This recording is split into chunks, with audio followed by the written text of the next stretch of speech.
I would like to extend my heartfelt welcome to all the panel members and moderator of the session to the dais.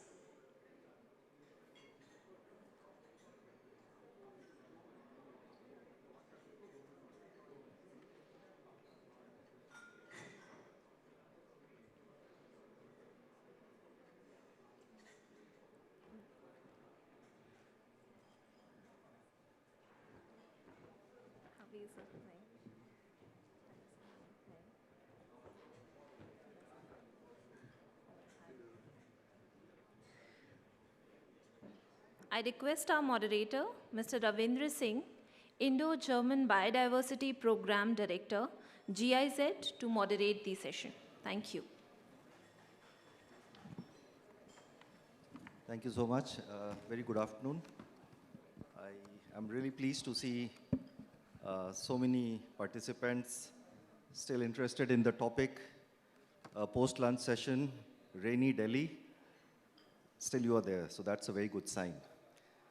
My name is Ravindra. I work with GIZ, the German International Cooperation, which is a fully owned enterprise of the German government, engaged worldwide in international cooperation for sustainable development. And it's my honor to moderate this session with this line of panelists. I think we have about 1 hour, a little more than 1 hour. So we can have this session quite interactive. And as speakers speak, you can keep formulating your questions, and then we will have a lot of time to also have this interaction and discussion. Very quickly, let me introduce the panel to you. On my left, Mr. Ravi Singh, I think doesn't need any introduction. Secretary General and CEO, WWF India. We have all people in my age group, and I'm not so young, have learned a lot from Raviji. On my right, Mr. Paul Holthus, founding president and CEO, World Ocean Council. Ocean Council is actually an international business alliance for corporate ocean responsibility. We'll talk more about that. Then we have Mr. K.K. Sharma, whole-time director, DCM Shriram Limited. DCM Shriram has been taking some very good initiative on nature conservation. So we would learn from him why are they doing it, what has their business to do with nature conservation. And then I also have on my extreme right, Dr. Suhas Budhe, BioCare CMD. Yeah, you are very much in business of biodiversity. So with this esteemed panel, I begin the session. And I think the topic of nature conservation for building resilience, when I think about it, well, many of you would have a very straight thought about it, but I had a mixed feeling and thoughts on this topic. Of course, I come from nature conservation side, so I can relate with that part more. Most of you come from businesses. So what would resilience mean in the business context? Yeah, it's the resilience of business. So what do you gain resilience from, and why do you need to become resilient? Now, as long as the financial market is doing well, the markets are working well, I think there is not much felt need to think about nature conservation for building business resiliences. That was a thought that I had when I tried to imagine the topic from business perspective.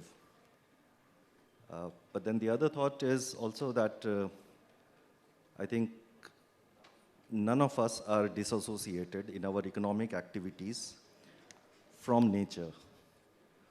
The World Economic Forum does tell us about the dependencies, that nearly half of global GDP is directly or moderately linked with nature and is affected as well. But then if you look closer by and what does it mean? I think people from the automotive industry would still remember 2011 flooding in Thailand, which affected electronics as well as automotive industry worldwide. Closer home, I'm sure some of you would be from Chennai.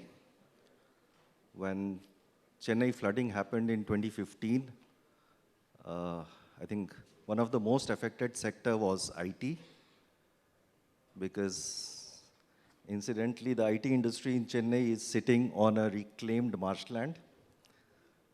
And estimates suggest that Chennai flooding of 2015 costed roughly $3 billion and about $300 million in insurance claims. So I think these are examples which definitely indicate that businesses have also a lot to do with nature. These days in news, we have all the bad news from our hill states. Cloudburst, yes. A lot of rain, yes. But that's not the full story. It's also linked to how we have built around the hills. So what have been our activities there? So then when I reflected on how any activity or any economic activity or any business operates in the society,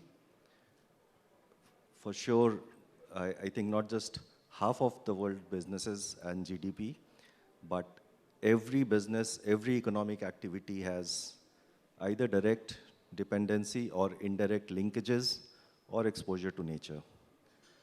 And that is why this topic becomes important. I would like to thank CII and the India Business and Biodiversity Initiative, which CII launched in 2014 to engage businesses with topic of nature conservation and biodiversity, to motivate the member companies in incorporating biodiversity into business decision-making processes. So this, and it started quite interestingly. There was a call or a nudge from the Ministry of Environment, Forest and Climate Change. We had mandates to support that process. We had partners like WWF and IUCN and others who joined hand to support CII to form this. And I must say, I feel very happy to be associated with that process of establishing IBBI and CII's lead into it. Because when I reflect on it, I think over the last 10 years, in terms of number, it may look relatively small in the country of size of India, that there are 60 business members of IBBI. But when you look at the declaration that the businesses signed up for, then it doesn't look small. So the commitments that these 60 companies have made towards biodiversity conservation, towards integrating biodiversity into businesses, that is quite substantial. And I think these 60 companies roughly represent 6% of India's GDP. So in volume-wise also, it's quite something. It has been quite a big achievement when we see that at least half of IBBI member companies, and many of them are here in this room, you have very well integrated biodiversity policies, disclosures around that, and you are able to connect with the questions and threats that we face in current scenario. Yeah, I think IBBI member companies do not need a World Economic Forum to tell you that biodiversity loss is one of the top 5 risks. Yeah, it's felt every day, it's understood very well. IBBI also understood that perhaps it was time to go beyond only broader topics of biodiversity and looks closer to ecosystems degradation. when the Environment Ministry again called IBBI to do something for wetlands. CII jointly with Godrej, supported by WWF, Wetlands International South Asia and GIZ. In the last year's summit, you launched the India Wetlands Coalition.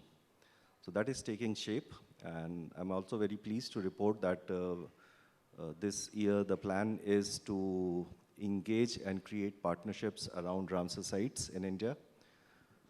India did achieve quite something by designating 75 Ramsar sites in the year of in the 75th years of its independence. So to see that businesses are coming forward and engaging in that, realizing the interlinkages that we have with nature, with wetlands, with forest, that is quite encouraging for me.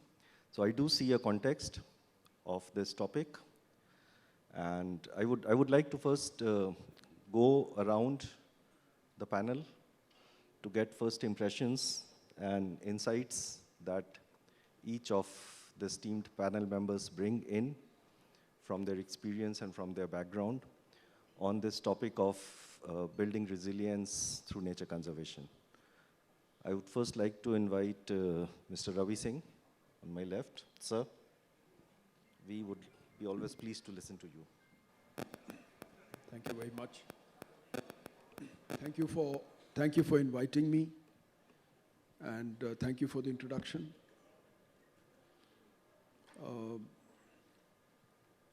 I just, before I'll make my points briefly, but I'd just like to say that just to confuse everybody in the audience, my full name as pronounced in Devanagari is Ravindra Pal Singh. So you have two Ravindra Singhs sitting side by side. And since we all don't believe in coincidences, perhaps this is only to signify the amount of attention you must pay to the topic that we are discussing. I'll initially talk about 3 or 4 things broadly. This is firstly not a topic that is in an introduction stage in India, neither in industry nor in regional fora. India is way ahead in terms of its understanding and its comprehension of this issue about nature, resilience, and the very existential as well as the aspect of cultural and religious and historical tradition of our country and nation. We've taken some time to come back into it and discuss it nationally. But this is very significant. It's embedded in our constitution. And it's also practiced by many people in their homes every day in their lives. It's just that the first aspect, the nature of the web of life that connects us together, the fact that we still have, despite all the changes that have happened in terms of development, in terms of climate change, and all the other anthropological activities in this particular era, that India still has large aspects of its infrastructure, ecological infrastructure, intact. And this is, I'm speaking to you with some amount of experience. Of course, in my lifetime, I've seen a lot of ravaging and depredation. But firstly, this web of life that we have in our country, in our nation, is still intact, and it still is not gone the way that many other regions we see across in the world. Secondly, there is a deep connect between nature and industry. When we talk about sustainability, not sustainability for the sake of sustainability, but sustainability as a way of life and a way of existence and a way of working for a long period of time, as a strategy for the future, industry and nature is very much intertwined. The number of sectors that are dependent on their existence on issues like water. I'm not using the the human consumption aspect, but as an industry it's by itself, are well known. The amount of risks that are embedded in case there is a disruption in supply are very high. We did an analysis some time back with the Indian Banks Association. On the non-food side, 40% of India's total banking portfolio is at risk in one sector or the other in totality, because of the fact that if there is a disruption in water supply, certain things are going to get affected. Water is a natural resource. We use it for our purposes, drinking water, agriculture, industry. Now, of course, we leave very little for biodiversity, but that's another topic altogether. As an instance, all our thermal power plants are at risk if they do not have sufficient amount of water for their washeries or for their cooling. And that's just for starters, and I can go on this. But that is well known amongst us. And a lot of organizations, and some of them are represented here, as they are in the audience, I'm sure, are understanding and building on these risks as they go forward. And the CII is certainly supporting this. I can go on this aspect. But suffice it to say that we can talk about it in detail, but I think I've made my point. The third aspect is health. Health as a factor of well-being, health is a factor of well-being of businesses and also of consumers and customers and the supply chain. Health, I'm talking about this aspect with relating to human health.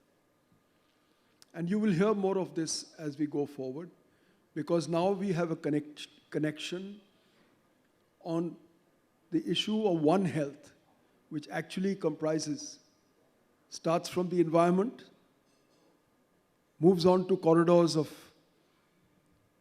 life and connectivity and the ecological connection, and goes on to dwellings and human existence. And once these are disrupted, this is a scientific aspect, we have a series of pandemics over the last 100 or 200 years that have hit us in one way or the other. And the last one, we are well aware of because it was the biggest in human history, and there is no guarantee these things will not get reproduced in future. And a lot of these to prevent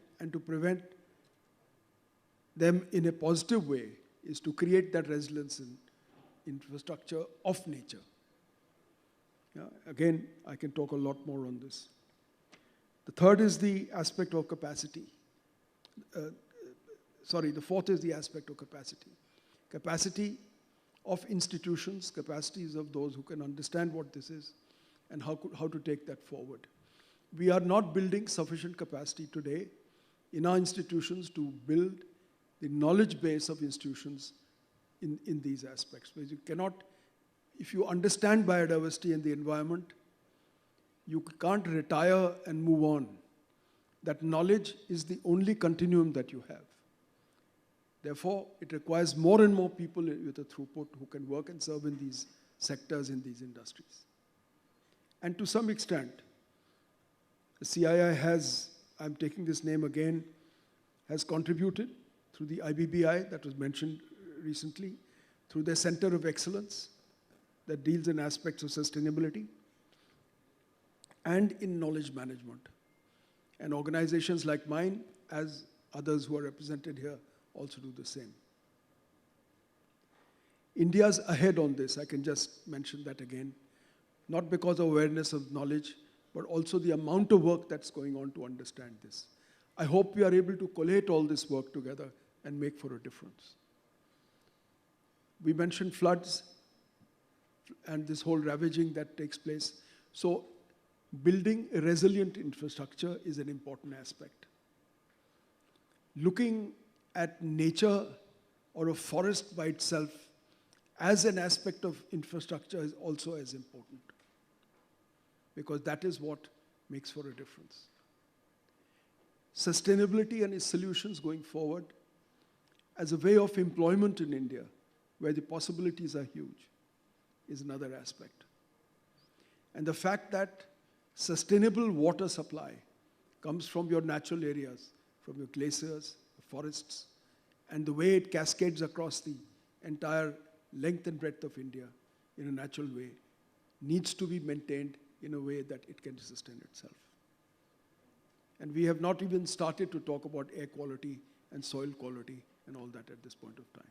But I think sufficient it to say that a lot of you are working in some of these areas, and where the knowledge base can be shared and improved, this is something that we can all be proud of. I'll stop there. Thank you. Thank you so much. It's always a pleasure to listen to you, and the 4 areas which you highlighted are extremely important, and notable is actually the financial risk that you highlighted, that banking risk exposure of 40% to nature. It's something to think about. Paul, may I invite you to give your perspective, especially from the blue economy context? Well, thank you. It's a real honor to be here and to really bring in an ocean and a blue economy perspective here. In a sense, you could say, and we do this a lot, we're sort of marinating things here. And so, although the ocean is 71% of the planet, I won't take up 71% of the time, but we do need to bring this big blue economy and ocean to the forefront as part of the role of business in developing and implementing and leading in sustainability. And India has a major leadership role to play in this, given the extent of its coastline, the extent of the exclusive economic zone, the EEZ of India, the important role it plays at a regional level and on the global stage. And so the world needs ocean sustainability leaders, and the world needs business leadership in ocean sustainability and the blue economy. One of the ways to think about this is from a nature perspective, is the incredible amount of biodiversity that the ocean contains. It's the most biodiverse ecosystem on the planet overall, if you look at the total numbers and the extent and the range of species and genera that the ocean holds. And we often think about the ocean in terms of nature or the impacts on nature and biodiversity. And this is really, those are the 2 narratives that most people think about. It's what I like to call the National Geographic sort of narrative of the ocean, the beauty and wonder of the ocean, and this is extremely important. And the other narrative is often the destruction, the degradation of ocean systems and coastal ecosystems and biodiversity that we hear so much about, and certainly in recent years with plastics, et cetera. But there's a third narrative about the ocean, and that's the economic ocean. And this has been a part of humanity, of society, for millennia, in terms of the human use of ocean resources, obviously fishing as one of the earliest, but transport, et cetera. And so we need to weave these narratives together. And this is why I do what I'm involved in, and having come from a background originally, and I may not look like it, but I actually grew up in Southeast Asia and spent a lot of my life and career in Asia and the Pacific Island region, working with communities, with society, with governments, and particularly my own work is then 25 years ago transitioned to working with the private sector on ocean sustainable development. And that led to the formation of the World Ocean Council, which is the only global organization focused on business and investment and sustainable development across all of the sectors. And so to give you a sense of how big and important that economic narrative is and how much it can then affect both has impacts on nature and ecosystems in the ocean realm, but also can be a positive force for sustainable development. Just think about a few numbers here. So shipping, for example, an important part of India's economy, 90% of international trade is moved by international shipping. There's 80 to 90,000 merchant vessels out on the water right now. And a lot of those, to the great credit of India, the major source of the senior management, the captains and the leaders on vessels, come from India.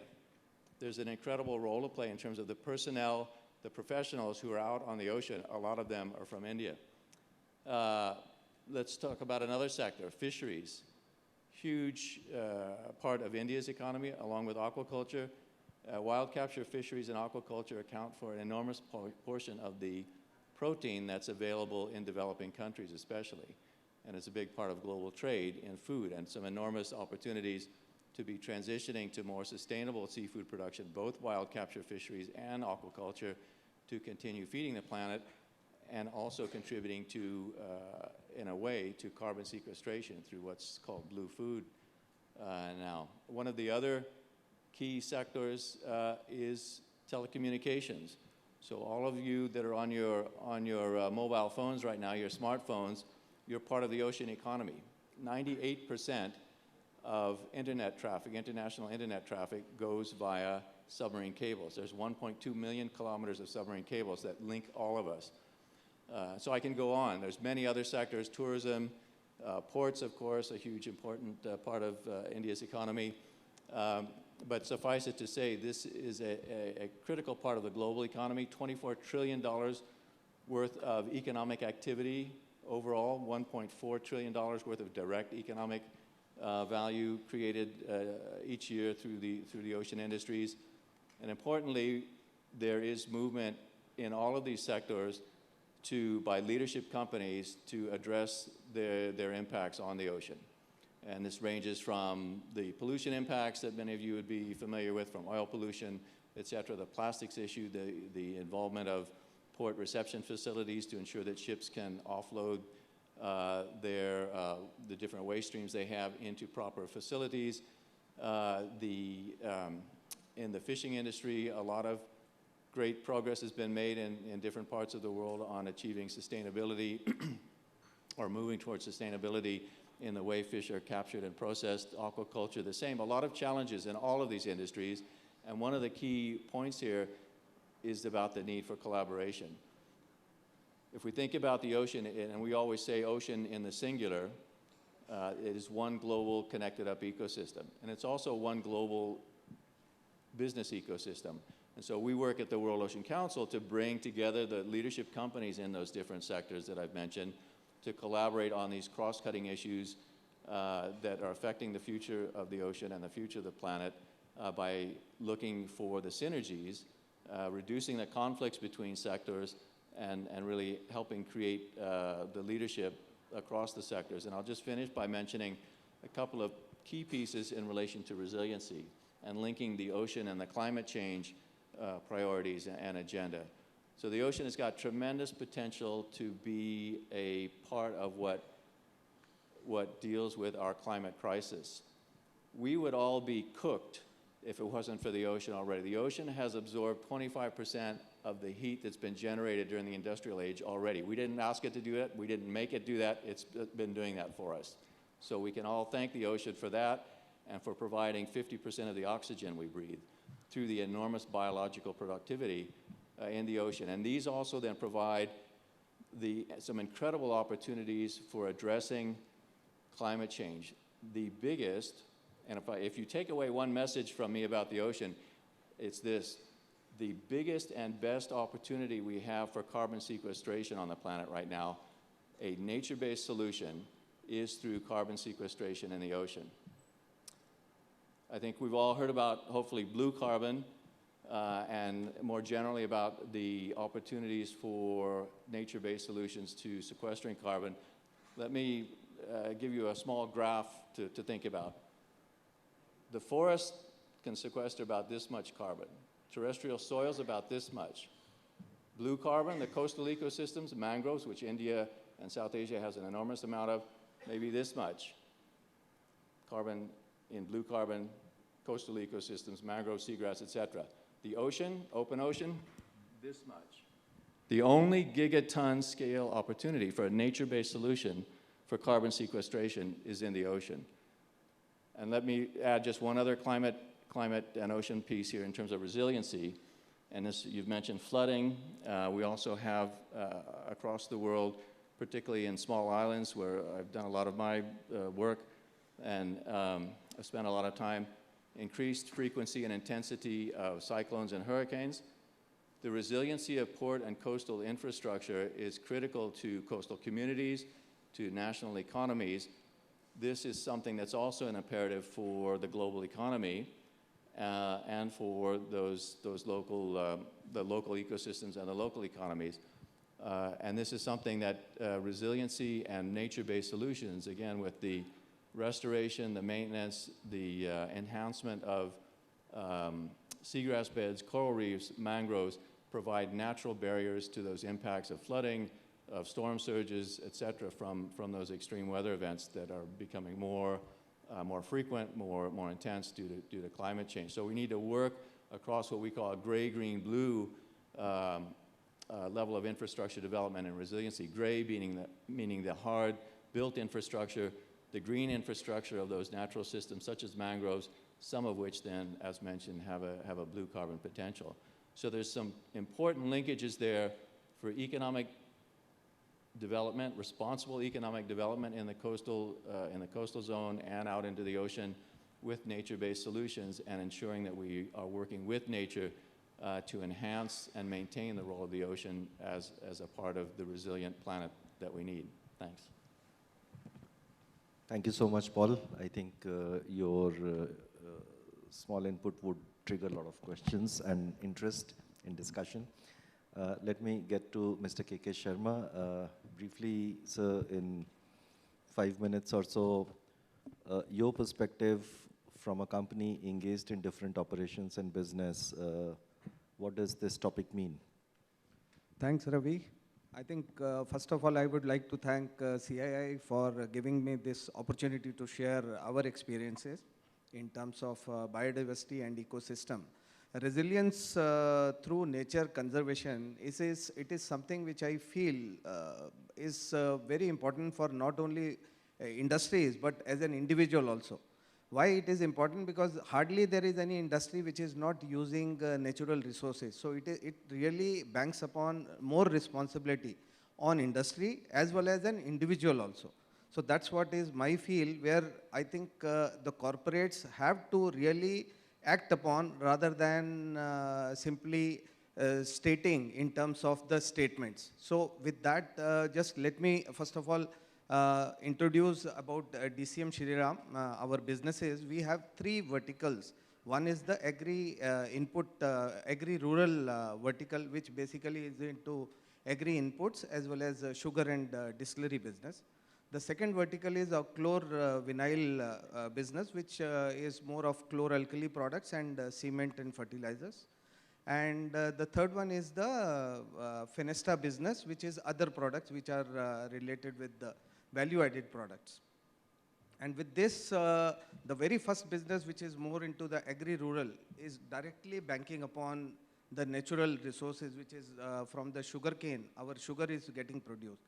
So that is one aspect which ultimately is one driving force to make it more sustainable. We have already seen a lot of erratic rains or these climate effects, which has really created floods because of various reasons. The main cause is because of the human activities, which ultimately is causing a lot of drainage problems, so that this natural drainage is not really available. So in order to take care of those aspects, various initiatives have been taken care of in our sustainable farming program, where a lot of awareness is created among farmers in terms of good agri practices, and also at the same time rejuvenation of various wetlands or ponds has been carried out, which ultimately is a regular practice of desilting, and also has not only created awareness in terms of reducing this soil loss also,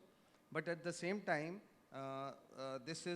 plantation is also another aspect which is being carried out on regular basis on degraded land, which ultimately is giving not only benefit to the farmers, but also directly to the company. So it's a win-win situation for both the stakeholders. And with that, we are also carrying out this water conservation activities in terms of agri practices, which includes trash mulching, laser-based land leveling, furrow and drip irrigation, trench planting, biocontrol measures for controlling pests and diseases. All these initiatives had ultimately resulted into restoration of not only biodiversity and ecosystem, but at the same time, these ponds and wetlands are also home for various species, and including some of the species which are like this Sarus crane, which are endangered species. It is seen that these numbers have increased over these years. These are few indicators which really gives us an assurance that we are on the right path. Besides this plantation which has been carried out in some of our sites in Kota, where this has also resulted in increased number of, you can say, this Abeda Biological Park is there, where the increased number of species of birds and insects have been observed over these years. So in fact, just echoing with what Mr. Ravi Singh was telling about IBBI, this is, I think, today we are completing 10 years of this IBBI initiative of CII, where our company was also one of the founding members. And I'm really pleased to share with you the benefits which we have seen over the last 6 years in terms of carrying out this biodiversity assessment for 3 of our sites, where we know what is the baseline today, what are the flora, fauna today existing at our sites, and how our activities are impacting. This is something very important for any industry. And besides this, I think that lifestyle for environment is the campaign which our Honorable Prime Minister initiated almost 1.5 years back. This is something which has to be now taken forward in terms of creating awareness across the country, which is globally, I think, taken as one of the positive steps, where this plastic recycling also is something which is being promoted at many of our sites through collaborative efforts with various NGOs, so that this plastic, which is not limited to cities, but also causing a lot of choke-ups as well as causing destruction of various drainages, is something which has to be addressed. So in that context, this initiative is really giving us result whereby plastic recycling is helping in terms of preventing those natural drainage which is getting adversely impacted, is also something which is an area of concern. So I think resilience is something which is we have to build in terms of not only taking care of the nature, which is an important source for any industry, where all the raw materials or even the energy is ultimately are the source from the nature. So that's how we have to take care of that aspects. Thank you. Thank you so much, Mr. Sharma. It's good to hear that you have benefited from support received from CII and IBBI, and have been using comeback of species as an indicator of ecosystem health in your operational area. I think that's a very good message, that you don't need sophisticated science always to tell you how you are doing. You see the species, their presence, and you can say how intact the ecosystem is. I would like to get to Mr. Suhas Budhe. Your business is about improving ecosystems quality. Yeah. But at the same time, your business depends a lot on that ecosystem. Yes. So from your perspective, what does it mean? A business which is dependent as well as contributes positively. Yes. Thank you, and honorable dignitaries on the days, and my dear friends. I come from an agriculture sustainable business background where since last 20 years we have been building soil for sustainable agriculture. And definitely my business, our business is dependent on biodiversity and also impacts the biodiversity. It cuts both ways. But I like to take, because as sir has also mentioned that we already understood the sustainability in this space, I think we have to talk a little further on this point. And I would like to take Paul's point further, that the second largest sink for carbon would be the soil. And we can build this thing through the sustainable agriculture, through the organic agriculture. And why it is important? Because the soil moistures are also linked to the climate change. Because soil moisture changes relative humidity and then it changes the climate. So in agriculture, when we are talking about sustainability, not only improves the soil, improves the productivity per acre, reduces the chemical fertilization, reduces the import duty. So there are a lot of other benefits around the sustainable agricultures are there. And as a business, we will have to capture those values around it. Unfortunately, when it comes to sustainable agriculture, it is sometimes very difficult to sustain sustainable agriculture because wherever we are trying to push sustainable agriculture or organic agriculture, if it is not a complete value chain, if we are not able to create a complete value chain, it's difficult to keep that farmer into that system for a long time. So that's a challenge we face, and that's where we interact with CII, IBI, also to bringing that kind of a sense to the corporates who can support this kind of an initiative, because unless and until the corporates will come forward to support this kind of initiative, it is extremely difficult. I'm talking only about agriculture. It's extremely difficult for keeping those farmers in that system for a long time. So I think sustainability, you will have to look at in a very holistic way. And definitely the benefits, like, because when we sell product to farmers, so he is not giving anything to us in return of whatever good we are doing for the environment. So I think there has to be inbuilt mechanism where some subsidization can happen, because we are fighting this battle against the chemical fertilizers which are highly subsidized. So there is no level playing field for us. So I think that's where I think, and there is a challenge and there is an opportunity also. Because we have a small holding for farmers, it's easy for us to push farmers to the organic farming. So there is an opportunity also. You just have to connect those dots and push it and make it more sustainable for the farmers. Yeah, thank you.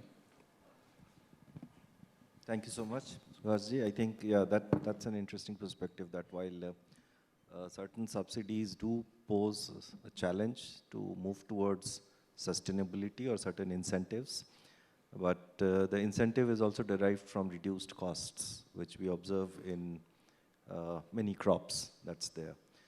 I think in audience, you can keep formulating your questions. We will soon get to that. And you can, I think the initial inputs would trigger some thoughts and some questions as well. So I would like to kickstart some of the questions myself, use this privilege of moderating. And yeah, I would first turn to Ravi Singh ji. When we interact with businesses, what I perceive is that businesses find it much more convenient to deal with a subject if there are quantitative targets and there's something to be achieved. Because the entire thinking is geared towards achieving certain benchmarks. Then I see the global biodiversity framework, which has been agreed, also gives certain targets to countries to formulate their own targets. So in context of nature conservation for business resilience building, what kind of target settings businesses can do themselves? If I'm working in a particular sector, IT for instance, how do I interpret it along with my annual numbers? What would be your advice? Can they use the biodiversity targets to formulate or get advised? What would be your advice there? So I'll start from the sort of, you've triggered off a very important aspect here, indicators and what are the targets. I think some progress has been made in our country. Corporates are looking at their water footprint and water footprinting of first their businesses directly, and then with their suppliers, and to some extent the second stage and the third stage of suppliers. So you can have a chain which shows this is where we are, this is where we'd like to be. And over a period of time, not too far ahead in the future, people have transformed this value chain. And there are examples, less than 6 years, this has turned it around. And this has led to a long-term reduction in terms of cost of production and also consciousness amongst the consumers that they service. This is one. Water footprinting is another. CII has an institute of water which does a water footprinting audit, and this is carried out by a very large number of units and institutions. That itself shows something, is that you can use a resource better, and perhaps shows that as an example to others. And institutions such as the Indian Railways have taken this very seriously. You can imagine the amount of impact it will have. And it leads to various things, leads to knowledge management in a different way. I mean, the agri-industry that you mentioned, you start looking at the source of water. Over a period of time, farmers will look for where are the sustainable aquifers that they can replenish in a time of excess. Aquifer management in India is still further away, but we can have indicators to show, because we have imagery, we have satellite sensor capability to show where the water is, where it should be drained, and where should be replenished. Other countries are doing it, and there are good examples there. And we have examples in our country too, because 2 of our states have managed to do this, Gujarat and Tamil Nadu. So this is one aspect. The other, of course, is that what are the other indicators? I'll come to the most extreme one later.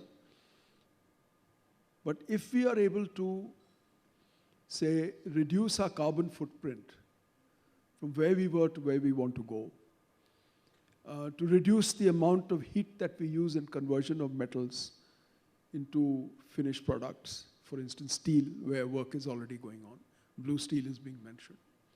Or if we are able to use materials in our building, materials in the way we construct and the way we use them. These itself for India is not a new story, but it will make a huge difference. I've always mentioned that I've been in several conventions, including in this area, where on a perfectly well-lit day, well, almost like this, we are sitting in a hall without windows, where we don't have access to natural light, and we could be using far less energy today than we would be otherwise. Now, this is a question of behavior. And by managing certain aspects of behavior, industry can make a huge difference, far more than social development organizations and institutions. Huge difference. One other indicator I'll speak to you about, which was mentioned with regard to biodiversity returning to places that you are cited in. By the way, wetlands, to adopt a wetland, to look after it, and to see positive results takes a period of time of something close to 8 or 9 years. So if you take 10 years to turn it around, that's not a long period. And all the values come back to it after a period of time, because nature is resilient, but it takes time. So it's not exciting or business that is so great that you'll make a sensational declaration, but it will happen. One indicator is, in some countries and in ours, the variety of species of a particular kind, say insects and birds. Birds I'll take, where the variety of birds in your area actually equate the quality of life. Because they are indicators of air, water, a good environment, food, a complex system which is flowering, and this is an indicator of a quality of life. And in some countries, England for instance, in southeastern England, people prefer to stay in those areas because they say quality of life is better. Your own city, Delhi, by the way, has an annual bird count, 24 hours, sunrise to sundown, a little bit at night in case you want to look for nocturnal species. And on an average, have counted between 240 to 260 species in 24 hours. There are no other cities similar of that kind. Maybe others have more birds, but they haven't counted them to this extent year after year after year. this is an indicator that we have this presence. Now we've got to look after it. It's not that we'll be able to increase it to 300 because that is the way of life. But if you can maintain it and make other aspects, other areas of NCR better, similarly, it will make a difference. Sorry, long-winded question, answer to your question. No, thank you so much. The message to me is very clear. Formulate targets and indicators that either reduce your footprint, or the last example which Raviji gave is expanding your handprint. I think we are in a stage where we cannot just try to reduce our footprints, which is doing better, improving our processes. We are in a stage where we need to actually increase our handprints. That's affirmative action, that our future also remains resilient. The species count is a very good indicator of doing something from the handprint perspective.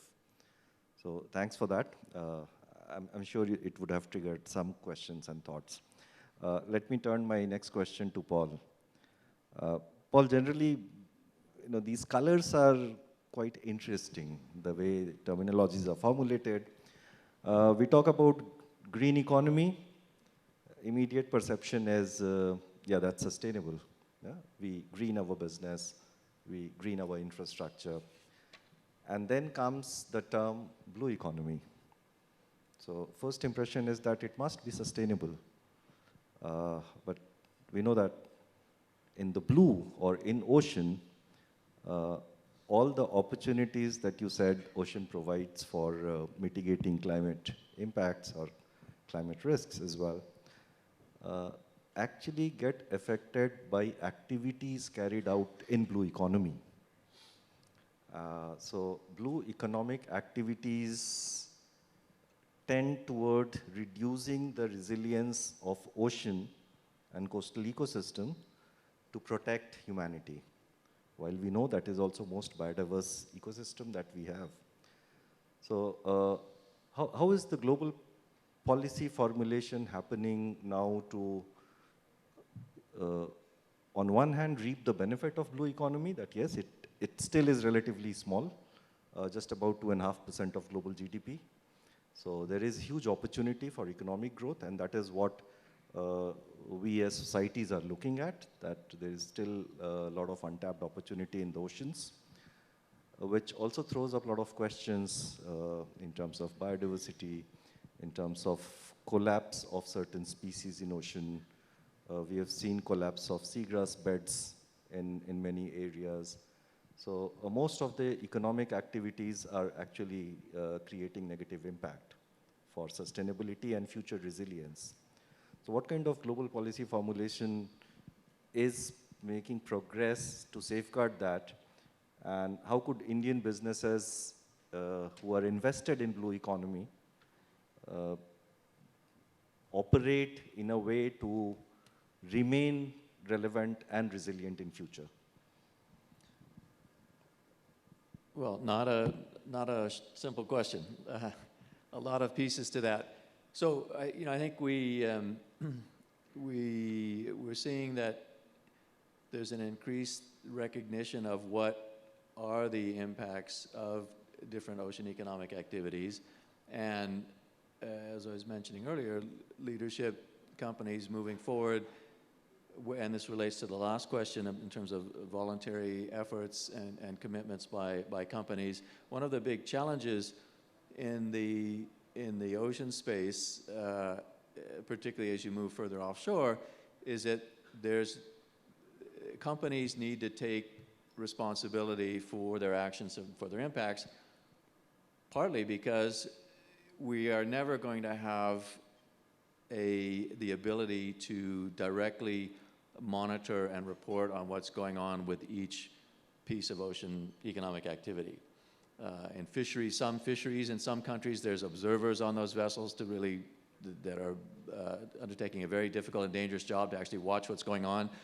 But for a lot of the other activities, particularly as you move into the high seas, there's voluntary reporting and monitoring going on. through, for example, with shipping, the International Maritime Organization and requirements. But we need companies to be held accountable, and we need checks and balances so that there is a way to know what's going on, because we're not going to have, it's not like a government agency or an NGO or a watchdog can drive up and look at what's going on like you can with a power plant or a mining operation. So there's some particular challenges just given the size and diversity of the ocean, the ocean economy, and how far it is from where all of us humans normally live and operate and keep track of things. So the good news is that there is this progress being made. A lot of it is on a voluntary basis, and this is where I think the work of CII and the Center of Excellence on Sustainable Development, on sustainability, is so important to help develop those best practices and promulgate them, and develop help develop the value and the benefits and the rewards from that. I'll give you one example from this part of the world that relates directly to nature and biodiversity. One of the key, the iconic species, of course, for the ocean are the whales, the great whales, who have been decimated over the centuries due to human whaling activities and other impacts. One of the current key impacts in certain places on whales is what's called ship strikes, basically ships running into whales and injuring them, and often resulting in death of the whale. For some populations of species of whales that are extremely limited, this is a significant impact on the future of that population. Companies in different parts of the world, shipping companies, are taking the lead on working with WWF and other NGOs and the science community to document where the whales are, what their patterns are in terms of feeding and migration, et cetera, in relation to ship movements and ship routes, which are established by international arrangements. So it's no small thing to change where a vessel goes, and it also adds to the cost and operational complexities of running a shipping company. There are, though, companies that are doing that work, identifying the problem, and voluntarily rerouting their vessels. One of those examples is off southern Sri Lanka, where there's some important blue whale migration routes, and companies, or one company in particular, has taken the leadership role to say, let's document this and let's reroute our vessels to avoid that impact on that important biodiversity. So those are the kinds of examples that need to be developed and replicated across the appropriate industry. I'd say also one of the key points to make here is that one of the most pervasive impacts on marine ecosystems, particularly near shore, is land-based sources of pollution. As we all know, hopefully, this is where the vast majority of plastic in the marine environment comes from. But even more pervasively is the impact of excessive nutrients from cities, from agriculture, that create these nutrient enrichment zones, creating dead zones because of that enhancement of productivity that uses up oxygen and affects large areas of nearshore environments, with enormous impacts on biodiversity. These dead zones are growing year by year around particularly the mouths of offshore of major rivers. In addition to that plastic coming out, we've got all of this biochemical enrichment going on that's creating an enormous impact. So the ocean issues and the role of the private sector is not just about those industries that operate in and on the ocean.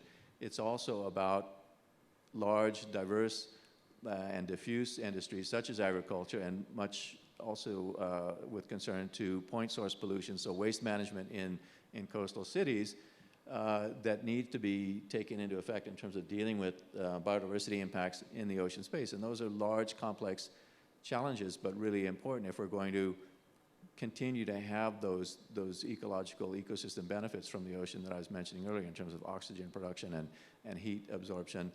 The ability of one of the key areas in this ocean carbon sequestration I was mentioning is actually when you move further offshore to create, ironically, artificial phytoplankton blooms, so kind of the nutrient enrichment that's a problem inshore can actually be a benefit offshore. It can enhance fisheries. It can create these blooms of phytoplankton, the microscopic plants, that then allow for the growth in the microscopic animal population, the zooplankton, and those die and take carbon and sink to the bottom of the ocean, and that is one of these main sequestration paths. So to get quickly to your point about then governance and policy, there's been some important milestones achieved very recently. Over the last 10 years, all of our governments have been working to establish an amendment, essentially, a new version of the Law of the Sea, called the BB&J Treaty, the Biodiversity in Areas Beyond National Jurisdiction. So that 71% of the planet's surface that is ocean, about half of that is beyond the exclusive economic zones. It's the high seas, the international waters.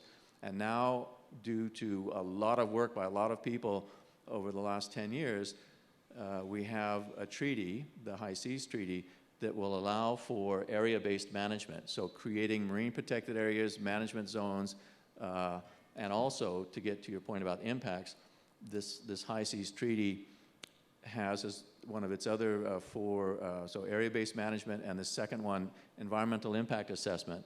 So there's going to be requirements now for industries that operate in international waters to assess and address their impacts on biodiversity, and we've never had that kind of policy arrangement before. So it's, there's good progress being made on both industry leadership and governments working together to develop the policy arrangements that we really need for the ocean. Thank you so much, Paul. Yeah, the voluntary initiative needs to catch up because the regulatory part is coming fast now in future. Looking at the time, I would like to really open this up to audience. Please identify yourself. Do we have mics down there? Or take one from here? Yeah. Please identify yourself, keep your question short so that others also get opportunity. Thanks. I am Commandant Pradeep, ex-Indian Coast Guard, and deeply involved with oceans over 3 decades. My direct question based on NBS, which is the critical part for the climate change and adaptation, wetlands and the coastal ecosystem. Is the panel or CII considering changing the CSR project duration from 3 to longer to fill in the gaps where the sir has told that, yes, it takes more than 3 years to see the results, and that is where the corporates will be willing to contribute. Second thing, SDG 14 globally is the most neglected SDG. And if as a $1 trillion economy and the third largest economy we are looking, we cannot afford to neglect SDG 14. Just we are not directly responsible. Examples are Mumbai city, Chennai city. So any business house by rules and by voluntary mechanism need to look into the coastal ecosystem as part of their sustainability approach. By the means of chief of ocean officers responsibility, as we have got chief sustainability officers to look into those aspects. Thank you so much. I think your first question is very much targeted to CII, and CII can take this up to discuss with Ministry of Corporate Affairs, maybe. The second one is a suggestion, which is well taken, I think. Everybody accepts that yes, not just SDG 14, but there are a few others as well, which are relatively less addressed. Maybe we move to, let's collect few questions and then. I think the point that you made about coastal areas is important. Coasts are very far away from Delhi. And so I thank Paul also to bring up issues relating to the oceans because they are so critical to us, affect our weather systems and our food and many other issues. So it's a longer term thing, and I appreciate your taking that up, sir. Thank you. Hello everyone, my name is Hiral and I'm from AVPN. Thank you so much for a very insightful discussion. My question is that communities do play a key role in conserving biodiversity and building resilience. So how do impact organizations like WWF, funders like GIZ, and corporates like DCM Shriram look at integrating communities as a key stakeholder in these conversations of building resilience, and also if there are any initiatives of interventions that are already there where communities, indigenous communities also play a key role. Thank you. I think I would give this question more to Mr. Sharma because in our operations, I think communities are at core of it in anything that we do. So we first go to Mr. Sharma and then also to Suhasji as to how do you engage communities in sustainability initiatives that you take. As I mentioned, our sustainability farming program includes not only farmers but community as well, where our programs have a, by the name of Sona, this Meetha Sona, this is our flagship program, whereby not only creating awareness in terms of best agri practices, but also, as I mentioned, rejuvenating those wetland ponds has not only resulted in water conservation, which is very, very important in terms of sustaining sugarcane, which is the key feedstock for our product. But at the same time, we could see that in last 7 years, we could save 900 billion cubic meters of water. And in last 2 years, 300 billion cubic meters. So that's how this sustainability is, I would say, embedded in whatever initiatives you are taking. But without proper engagement with the stakeholders, of course, community comes first. So it has to be an ongoing effort. As I mentioned, life program, that campaign is also another initiative of creating that awareness, because that's the mass movement which can bring in real action on SDG 14 also, where coastal areas are also getting affected because of the activities at the upstream. So that's what is my take on this. Suhasji, how do you engage with communities? Your whole business is with them. So what do you do? Yeah. So when I'm talking about sustainable agriculture or organic agriculture, it's not replacing the chemical fertilizer with the organic fertilizers. It's a complete mindset change. And when I talk about a mindset change, this requires deep engagement with the community.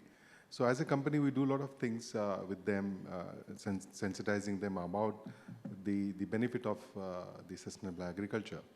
So essentially our work is with community, with the farmers, so we are deeply engaged with them as a business processes. And one of the missing link in the whole value chain is also the knowledge transfer to the farmers or the community. So with few of our initiatives in our Margadarshan Kendras, we try to disseminate this kind of information to them. So with our work, because we work around 40,000 farmers and we impact around 75,000 hectares in central India. So it's a big community-based work we had to do, and it's a very continuous engagement with them. Yeah. Now we are leveraging technology to address, because physically doing every time is a very expensive proposition. So we are leveraging technology in a large way to address a few of the issues.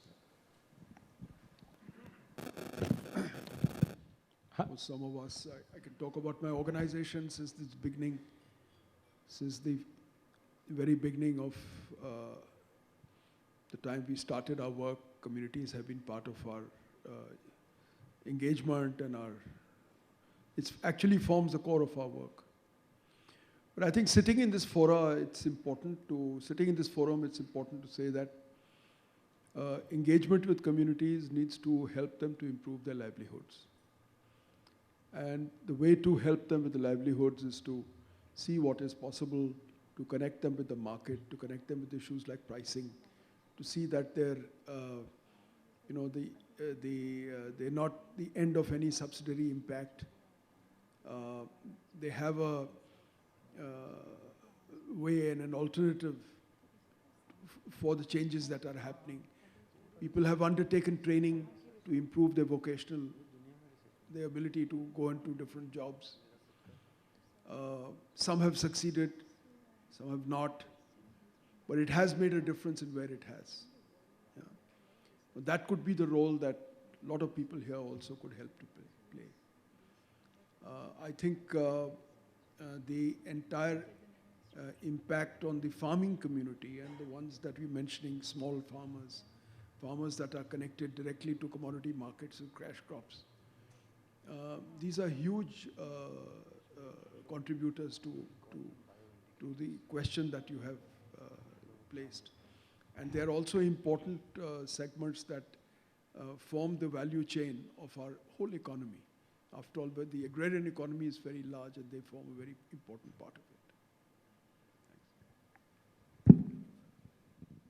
Hi, my name is Indranil Seth. I'm an environmental and sustainability consultant. I heard a statement during this discussion and I have a query. Mr. Ravi Singh mentioned that the birds in Delhi, the variety and the different species is an indicator of the quality of life. But my question is, there is an Okla bird sanctuary, right? So the birds, like, they cross the boundaries and they roam around in the NCR area. So is there a science-based, evidence-based or scientific evidence-based backing for that, that the birds being an indicator of the quality of life in an area, urban or rural as such? Yeah. I'm here. Maybe quick response. Thank you. Yes, there is. Yeah. The Okla Bird Sanctuary may not be functional, but other parts are in the NCR. And there is a connection to this. There's also a connection to the fact that populations are actually declining.